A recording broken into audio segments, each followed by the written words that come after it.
Ya dari dulu begitu kan, uang suami uang istri ya uang istri.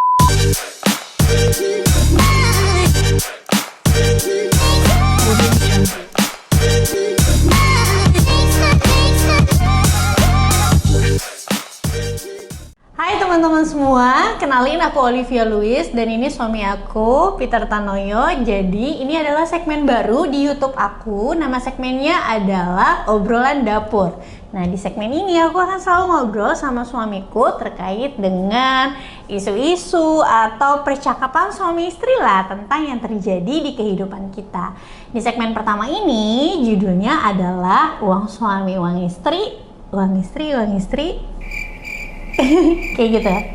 Oke, jadi sebenarnya mau tahu aja sih pandangan dari suami aku. Mungkin kan kalau misalnya teman-teman sering ngeliat aku di Instagram, udah tau lah aku sering bahas tentang financial, tapi dari sisi perempuan. Mungkin kalau kita ngobrol sama suami jadi lebih tahu nih pandangan dari beliau seperti apa gitu.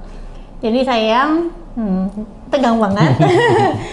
Jadi sayang, menurut judul atau tema kali ini, uang suami, uang istri, uang istri, uang istri. Ini tuh biasanya sering banget kita denger. Menurut kamu, bener nggak sih quotes ini? Aku juga nggak tahu ini sebenarnya datangnya dari mana.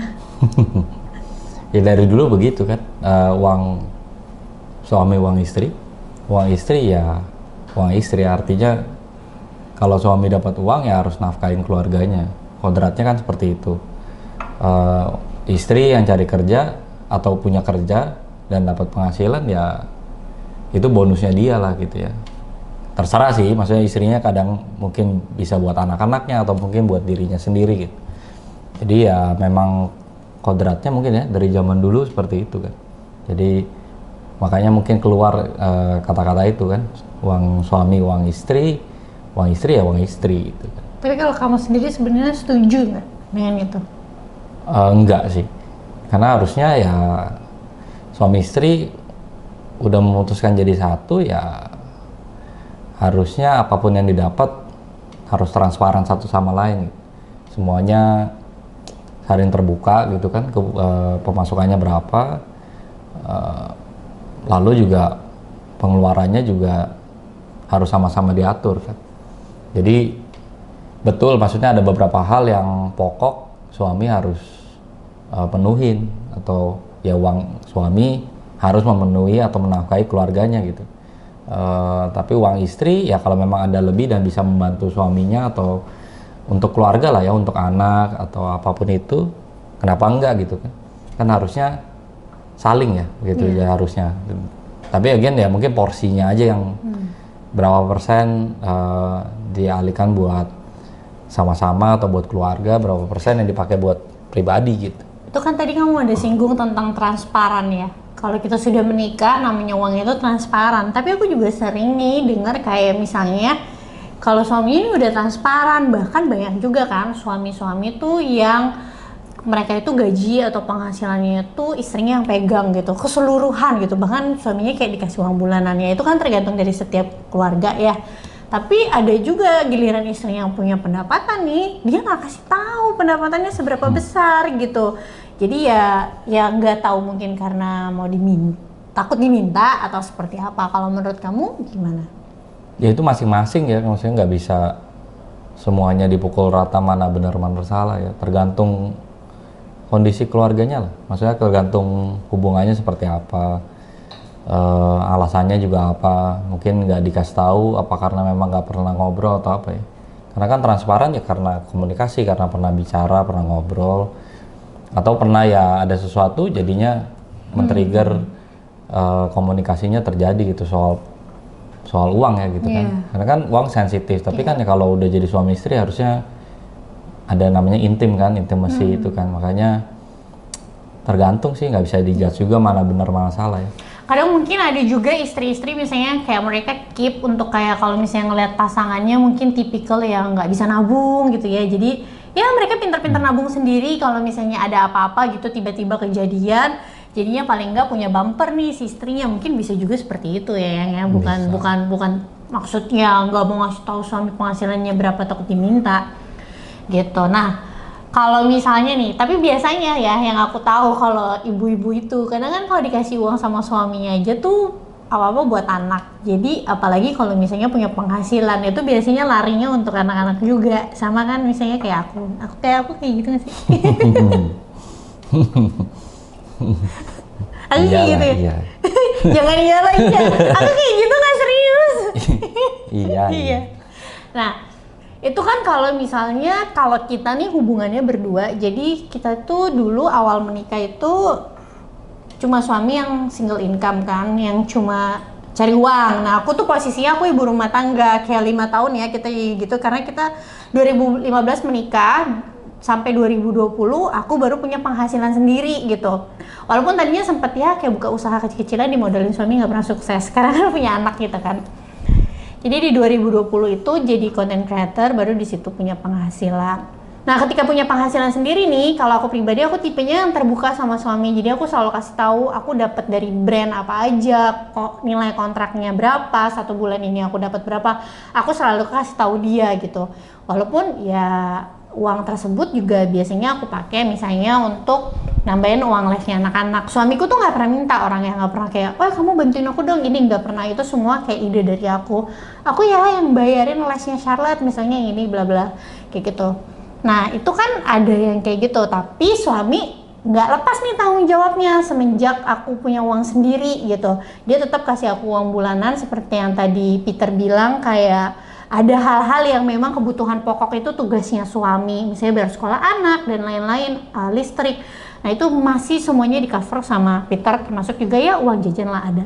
Nah pertanyaannya adalah, kan ada orang-orang yang menikah nih misalnya dari awal mereka sama-sama punya penghasilan nih, sama-sama bekerja. Nah kalau misalnya seperti ini, sebenarnya ya itu apakah tetap istri masih punya hak untuk dapat uang nafkah atau enggak dari suami? Ya harusnya kalau dari mungkin sisi agama, dari apa yang diajarin kebanyakan orang Indonesia ya harusnya gitu kan. Kodratnya memang laki-laki kan menafkahi, ya hal-hal yang dasar ya harus dipenuhin gitu kan, mungkin makan, rumah, sekolah anak, apapun yang dasar harusnya dipenuhin sama suami ya. Jadi tapi ya again tergantung situasi ya. Ada juga mungkin beberapa orang yang istrinya secara karir lebih bagus, ya itu nggak salah juga gitu. Again kalau menurut aku sih zaman berkembang lah gitu ya. Tapi again siapapun ya, suami istri udah jadi satu, harusnya satu visi satu tujuan sih. Jadi tinggal disesuaikan aja sama keadaannya masing-masing gitu. Kalaupun suaminya sudah penuhin terus istrinya dapat rezeki lebih, ya terserah istrinya lah sebenarnya ya. Tetap laki-laki kan imam gitu kan, atau yang apa istilahnya jadi kaptennya rumah lah gitu. Ya harus memimpin kan. Istri sebagai penolong yang mensupport. Jadi fungsinya sebenarnya jelas lah. Fungsinya jelas. Harusnya masing-masing fungsinya jelas, dan komunikasi lah kuncinya sebenarnya. Oke. Nah, terus ya kalau misalnya sebentar, aku jadi lupa pertanyaannya. Sebentar. Oh, tadi kan kamu ada bilang kebutuhan pokok harusnya walaupun dua-duanya nih secara kodrat dua-duanya misalnya punya penghasilan, istrinya tetap dikasih nafkah secara pokok gitu ya. Tapi kalau menurut kamu nih, skincare dan perawatan istri itu termasuk kebutuhan pokok atau tidak? Susah dijawabnya nih. Karena beda-beda. Mungkin nggak bisa dibilang skincare ya, tapi kan oke, kebutuhan pokok makan, mungkin jalan-jalan atau apapun itulah, skincare ataupun jalan-jalan, apapun yang bikin keluarga kita bahagia kan kita yang tahu nih. Istri kita atau pasangan kita atau anak kita, ya tugas kita selain bikin anak kita jadi tambah besar atau istri kita juga istilahnya hidup layak, ya kan bikin mereka bahagia juga kan. Jadi again kayak skincare mungkin atau jalan-jalan ke luar kota atau ke luar negeri atau apapun itu, ya bisa dibilang iya menjadi kebutuhan, tapi ya tergantung situasi juga. Tapi kan nggak semua skincare juga mahal. Ada juga hal-hal yang murah ya, maksudnya murah dalam artian worth it to buy lah, value value produknya, value for money-nya itu match lah gitu atau cocok gitu. Jadi ya nggak bisa dibilang juga oh itu harus atau enggak sebenarnya. Jadi yang repot kan kalau dibilang harus nanti istrinya demanding, tuh dengerin tuh, ya kan? Atau kalau dibilang nggak harus, loh kan ya kita mau bikin dia bahagia. Kalau memang dia suka gitu, ya again komunikasi, istrinya juga harus paham juga atau suaminya kalau meminta sesuatu, misalnya suaminya yang bapak rumah tangga kan ada juga, misalnya dia sukanya apa, ya harus disesuaikan dengan kemampuannya gitu kan. Kebutuhan pokoknya udah terpenuhin belum? Gitu. Kalau ke dokter muka misalnya yang mungkin berapa juta gitu kan setiap bulan, sedangkan mungkin buat makan, buat apa dan apa segala macam kita jadi ngirit banget, nggak sehat juga kan.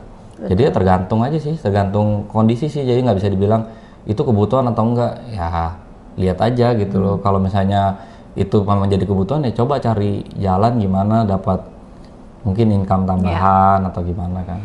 Tapi kalau dari tadi yang aku tangkap ya, menurut saya yang sendiri berarti kan definisi kebutuhan pokok itu bukan cuma isi perut atau sandang dan pangan, tapi juga faktor kebahagiaan. Misalnya kalau misalnya anak-anak juga jadinya senang karena mereka main di playground, itu jadi kebutuhan pokok gitu ya. Atau kalau misalnya istrinya jadi tambah happy gitu kalau misalnya dia ngerawat diri, bisa ke dokter kecantikan atau misalnya pasang kutex dan lain-lain, itu juga salah satu bentuk dari kebutuhan pokok gitu. Jadi termasuk juga dengan suaminya gitu kan. Kalau misalnya suaminya ngerasa memang itu siapa nge-gym atau menjalani hobi, ya itu juga bisa masuk. Tapi balik lagi tergantung kondisi keuangannya. Jadi sebenarnya tergantung dari kitanya juga nih, tahu batasan lah ya, tahu limitnya gitu. Kira-kira ya kemampuannya sampai mana. Kalau misalnya mau lebih, ya aku setuju banget sama saya yang tadi. Berarti kita perlu ningkatin income nih, kayak gitu kan. Gimana caranya? Kalau misalnya belum bisa ningkatin income, ya udah stay di pengeluaran yang segitu dulu